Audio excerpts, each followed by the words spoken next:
right, guys. So, like I was saying, funny intro aside, today I am going to be doing a review of the album Midnights by Taylor Swift. Now, this was a Patreon request. If you guys want to request a video, all you got to do is sign up for my Patreon. Just signing up at any tier does allow you to request a video topic. I also have a few other awards in there, as well as some exclusive content, and I'm just going to be continuing to build it out, so definitely check it out. Full disclosure, this request was done by one of my very close old friends, and I think he did it a little bit as a joke and a little bit seriously. So I don't think I would consider myself a Taylor Swift hater anymore. I think I definitely was when I was younger, and her output was fairly limited. But since then, I have heard some Taylor Swift that I have enjoyed. Most specifically, the songs "Exile" featuring Bon Iver, and then "Coney Island" featuring The National. Now, it is important to note that at least for the last few albums, there's been like two major producers who Taylor Swift has really worked with. The first being Jack Antonoff, and he is credited as a co-writer for pretty much this entire album. And then the other is Aaron Dessner of The National. Now, the one album that I really listened to of Taylor Swift and actually found some enjoyment in prior to this was Folklore, and that one was co-written and produced by Aaron Dessner, and I think that might be part of the reason that I enjoyed it, because I do really enjoy The National. Whereas Jack Antonoff, famously of the band Fun and then his solo project Bleachers, is not exactly my cup of tea. I did enjoy some Fun back in the day, and there has been Bleachers songs that I've enjoyed, and I actually did like their second album a lot. But since then, I feel like he's just gotten very safe, and a lot of the music that he's been putting out and helping produce has been very engineered and very catered towards mass appeal, and that's kind of how I feel on this album. So before I get too deep into the album or the track list itself, I do want to make a couple just statements just across the board. So first and foremost, I do have to say I do respect Taylor Swift for what she's done as far as her career goes. Clearly, she's the biggest, if not one of the biggest artists in the world right now. I know her tour that she just wrapped up, the Eras tour, was 3+ years long, and she went all over the world. And from what I hear, it was a very well put on show. Specifically, I know there's multiple facets to it. I think that's kind of the whole point of the Eras tour, and you definitely got what you were paying for to go see that show. I know ticket prices were just absolutely ridiculous, but I do have to respect anyone that's still out there playing their music live. I know she's singing live, maybe she's singing over some backing tracks here and there, but I know it's not lip syncing, so I do respect that. I also have to respect the business and industry that she's built up for herself. So yeah, I definitely have respect. I definitely respect where she is as an artist and what she's done with her career. That being said, all of her music that I've really listened to up until this point has just not been for me. I will be the first to admit I'm not the biggest pop fan in general, especially when it comes to just this radio centric top 40 not easy listening, but easy appealing pop music that is dominating the radio nowadays. I mean, she's definitely probably one of the best doing it, and it's just not for me. So I did try and go into this album with as open a mind as possible, and I gotta say, I think it was kind of funny that this was the album that my buddy wanted me to listen to, because on paper this should be the Taylor Swift album that I like the most, and I'll kind of get into what I mean with that about that in a sec. But this, first and foremost, this album won Album of the Year, I think, at last year's Grammy or 2 years ago. And first off, I just don't really care for the Grammys. I think overall there's just it's really just a chance for the music industry to congratulate itself on what it did this year. Very rarely does an indie artist or a self-made artist gain any traction in that. I mean, hell, this was the same year that Metallica won Metal Album of the Year for 72 Seasons, which is just not a good album. So I don't know. I mean, take that for what you will. I'm just not a fan of the Grammys in general. I don't put a lot of clout in them. But if something wins album of the year like this album did, I'm going to hold it to maybe a slightly higher standard than I would just listening to another album, off initial listen. And I do have to say, I don't think this album deserved album of the year, even like considering some of the albums that were in that category. I mean, the John Batiste album I think was absolutely like incredible and much more deserving. Even the Boy Genius album, which I didn't personally love it, but I do think it was a better album. I mean, Janelle Monáe was in that category. So I don't know. I mean, I'll get into that more, kind of at the end with my last thoughts. But, if I haven't lost you already, these are going to be my track by track breakdown of the album Midnights by Taylor Swift.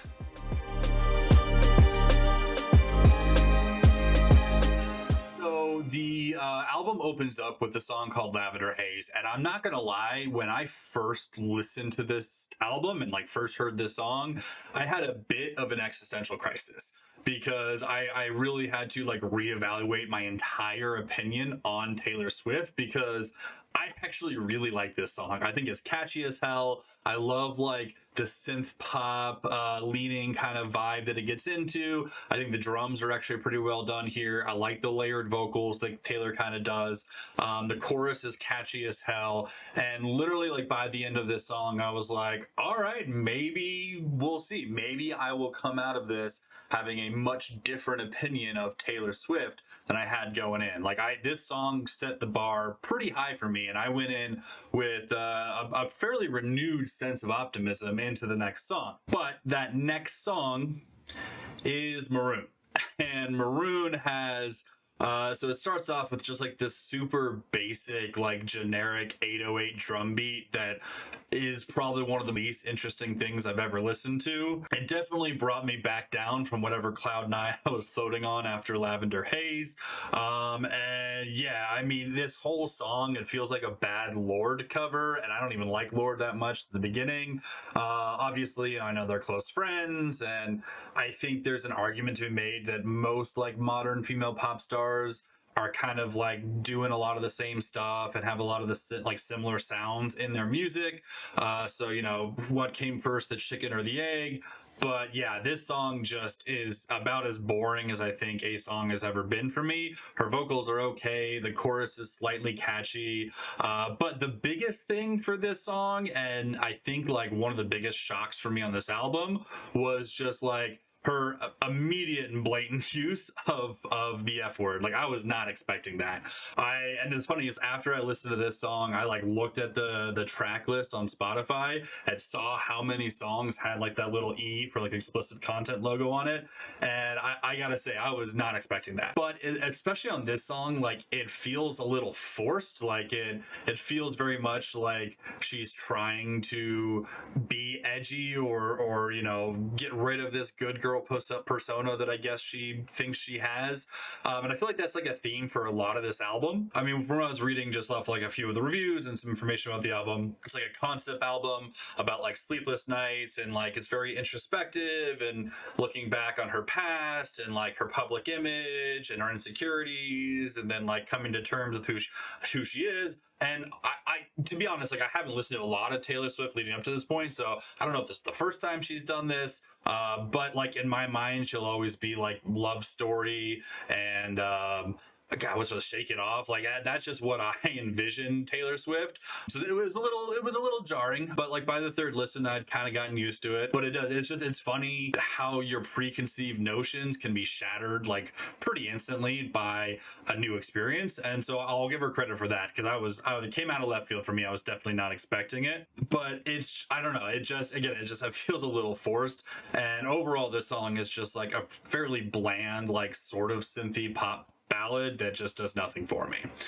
After that is going to be Antihero. So Antihero was the first and I think really only song I had heard off this album prior to this review. And again, guys, anytime I do a review of an album, I'm going to listen to it at least 3 times. I'll be honest, I did not listen to this album more than 3 times because I just had zero desire to. But by the third listen, I kind of figured out like what was bothering me about Antihero. So first off, like the main version I had heard was the remix or the do whatever you want to call it of the one that features Bleachers. So like you had the dueling vocals of Jack Antonoff and Taylor Swift, which kind of cracks me up because Jack Antonoff is like the main producer and co-writer of this entire album. So like if they wanted to do a version of this song where he was featured on vocals, like why didn't they just do it at the beginning? But that being said, I will say this for Antihero, it is a super catchy song. Like I have definitely caught myself like singing along to it or like it getting stuck in my head a couple times since it first came out a few years ago. And there's something to be said about that. Like it is very catchy. It's an easy song to like listen along and enjoy listening to.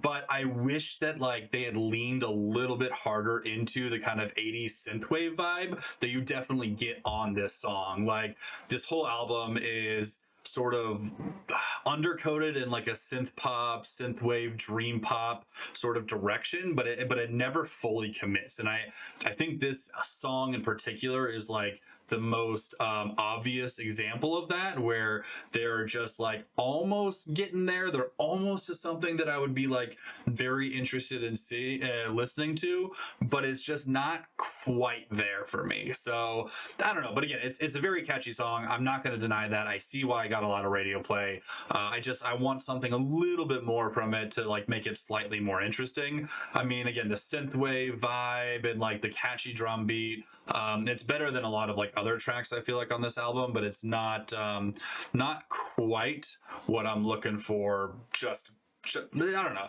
It's not quite what I'm looking for in this type of music or this type of album. And then after that is Snow on the Beach featuring Lana Del Rey. So this is, I believe, the only like actual like named feature on the album.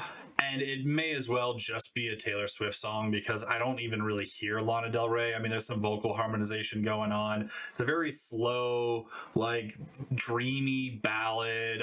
It's got some really cheesy like sleigh bells that come in that like kind of took me out of it a little bit.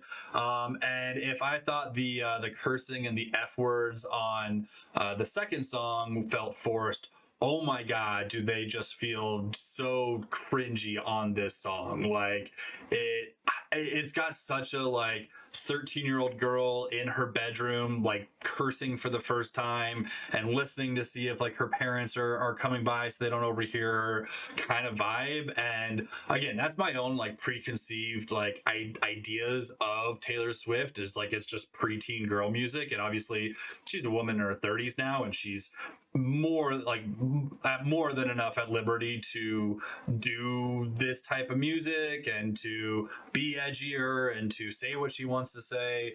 But I have to think and wonder, like, is she playing this song live? Like, I know most of her original fans, I've grown up with her, like they're in their like, you know, late 20s, 30s now. But I know she also has, because I've got friends with kids this age, like a lot of preteen and teenager fans that are going to like her shows and her concerts. And are their parents like expecting Taylor Swift to drop multiple F-bombs like throughout the set? I don't know. But this song just is not doing it for me. The instrumentation is super bland. Again, the sleigh bells just totally take me out of it. The drums are super basic, and the vocal harmonization is fine, but it is on this whole album. Like, I mean, it's Taylor Swift. Like, the vocals are gonna be listenable to at worst, and you know, fairly decent at best. But the instrumentation is just not doing it for me on this song.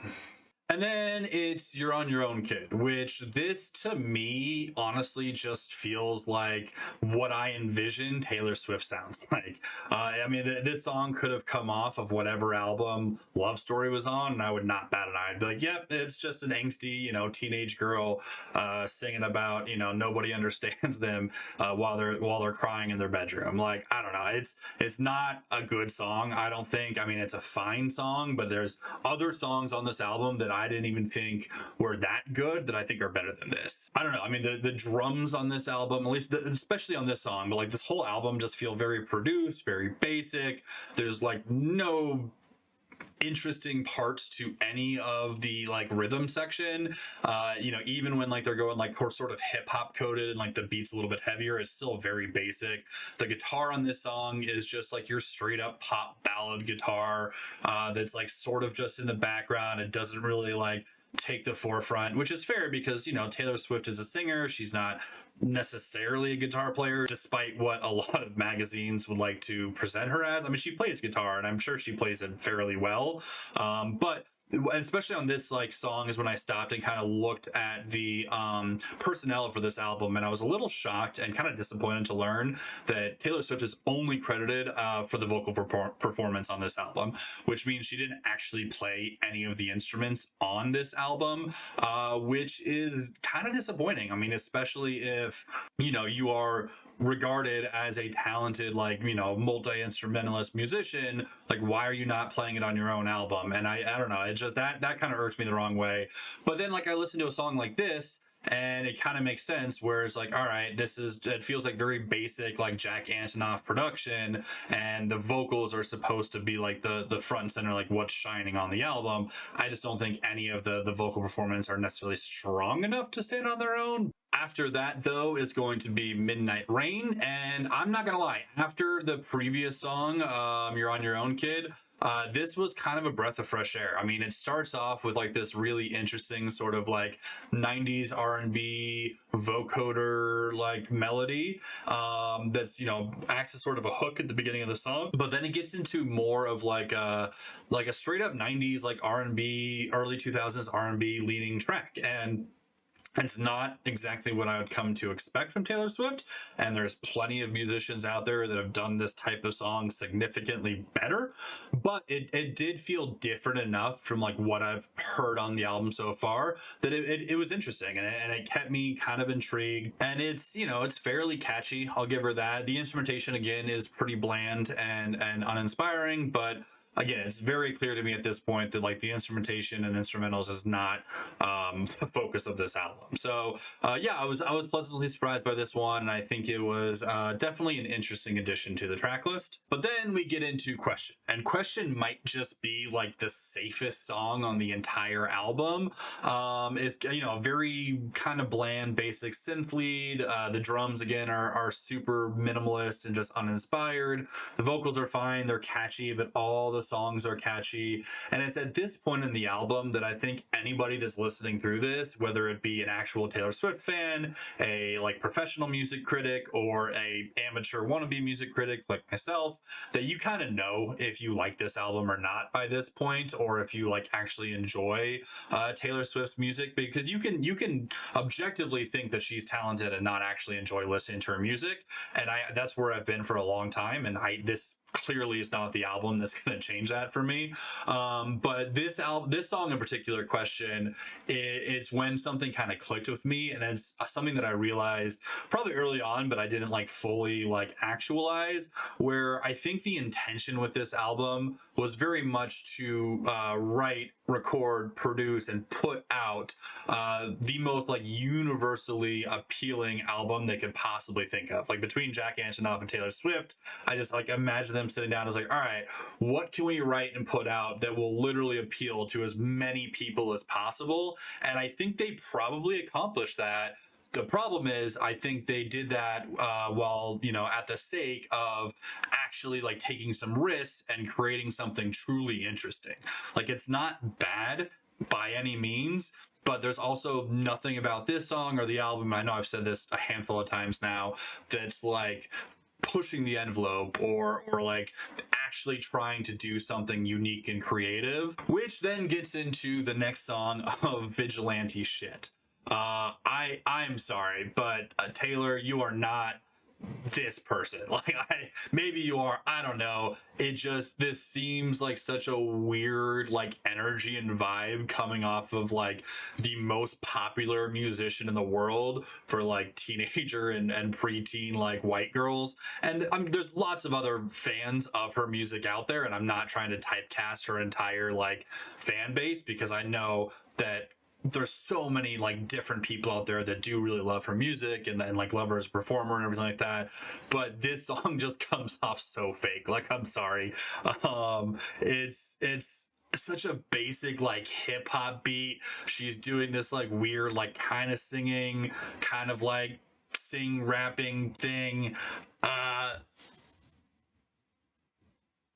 don't know. It's super bizarre, and again, it just feels so forced.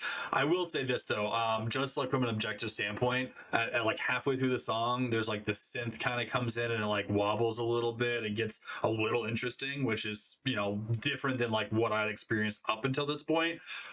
So I'll give it credit for that, but like this song it made me crack up. Like all three times I listened to this song, like I could not stop laughing, and I tried as hard as I could to go into this like without just like as if I didn't know anything about Taylor Swift before, but this song just broke me. Like I'm sorry, it just did. But then we get into probably, at least for me, like the biggest surprise on this album, which is a song that like on paper I should not like, but I actually really do, which is Bejeweled. The note that I wrote down for this is sparkle pop question mark. Like it's super like bright and it's look at me, and I just like every image I've seen of her on tour in the past like 4 or 5 years, she's like in some sort of bejeweled or like sparkle sequin outfit, and I feel like this song was written about that. But it's super catchy. The drums are slightly more interesting. The synth hook is slightly more interesting. Again, it's nothing like breaking from the mold as to what we've gotten up to this point on the album.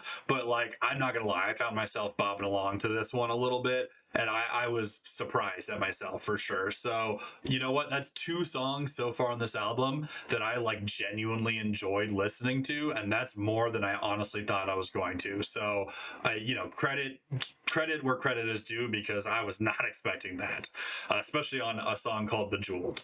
But yeah, it was fun. I enjoyed it. But then we get into like the last few songs on the album, starting with Labyrinth, which is another like slow, sort of dreamy, drawn out ballad. It's good. It's definitely haunting in a kind of like, sit in my room and cry kind of way. I do like the vocoder outro kind of towards the end.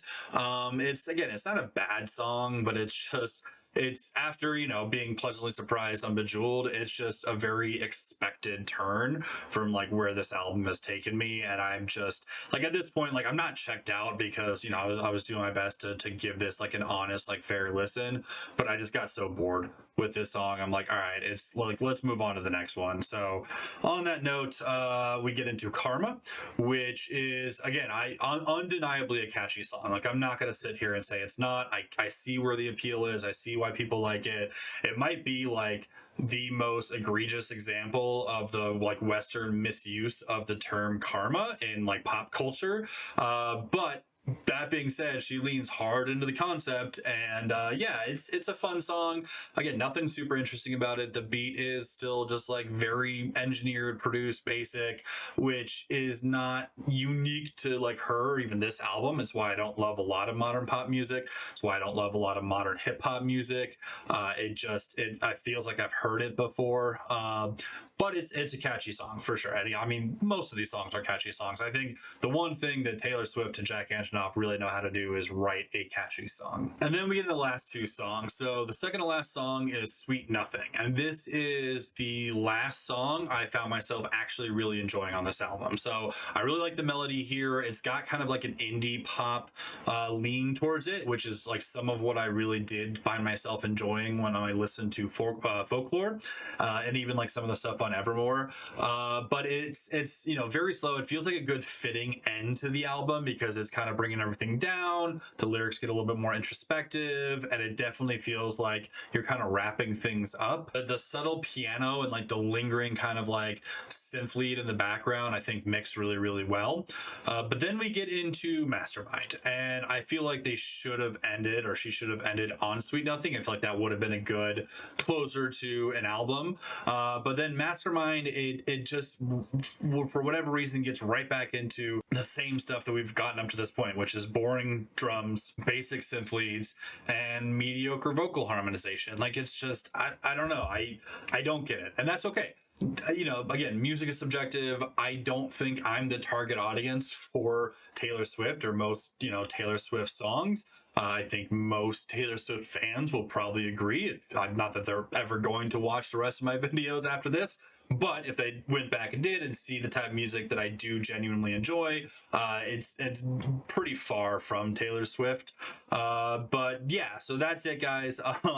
Overall, I feel like if there was maybe like one or two songs on this album that leaned a little bit heavier into like a more sort of like electronic vibe, or like a more heavy synth pop, or even like a little bit of like the darker sort of like hip hop stuff, if she just went a little bit more into those like subgenres or themes, maybe I would have enjoyed this more. But I felt like any chance of, or any place that like she could have taken a risk on this album, she chose to play it safe. And that is kind of my opinion of most like top 40 popular music nowadays, is that it's just like there's very few risks being taken. It's all like, all right, what is going to be the most appealing for as many people as possible? And I think this is the most glaring offender of that I've ever heard. So overall, I'm feeling a C plus on this album. I gotta give it credit for the catchiness.